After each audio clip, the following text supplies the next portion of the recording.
Yeah, Molly and Preston, Bellevue police say this all started out as a routine patrol call where a couple of officers thought something didn't quite look right. That led to prosecutors saying they were able to take down a vicious pimp who was abusing a woman and selling her for sex work while keeping the money for himself. So trying to tell me leave alone?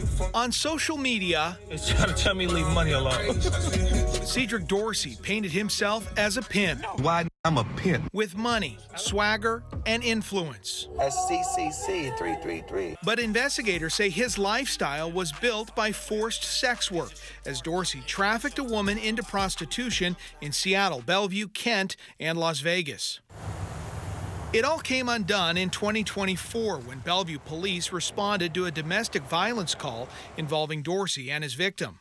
They listened to what that victim was telling them and realized things weren't just adding up for her and what she was saying, and that she was in a very dangerous situation. Bellevue Police Major Inman says patrol officers noticed signs of trafficking and called detectives. When you ask them questions, they're answering repeatedly in these kind of scripted or answers that sound like they're rehearsed. When they served the search warrant on his premise, they recovered $12,000 in cash, along with those 3 firearms, one of which was stolen, and a banned firearm. King County prosecutors hit Dorsey with charges of human trafficking, promoting prostitution, and unlawful possession of a firearm. We see very significant violence, strangulation, beatings, assaults. Prosecutor Brayla McGinnis tried Dorsey's case where his own social media posts were used as evidence, including this one about the 304 oath, where prostitutes promise not to cooperate with police and say they aren't victims.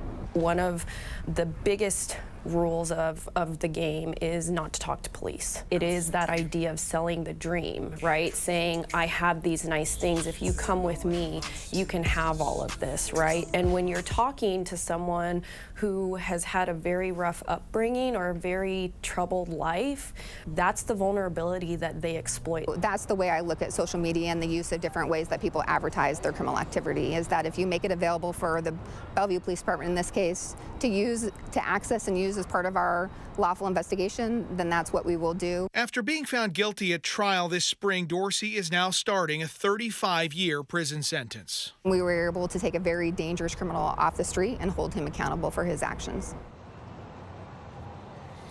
Now, local and state officials have been really trying to get a handle on this issue of illegal sex work. And one of the proposals supported by the King County Prosecuting Attorney's Office was a bill earlier this year in the legislature that would have increased the penalty for those who are buying sex work, the Johns in this case. But that bill did not make it out of committee this year. Reporting live in Seattle, Jeremy Harris, KOMO News.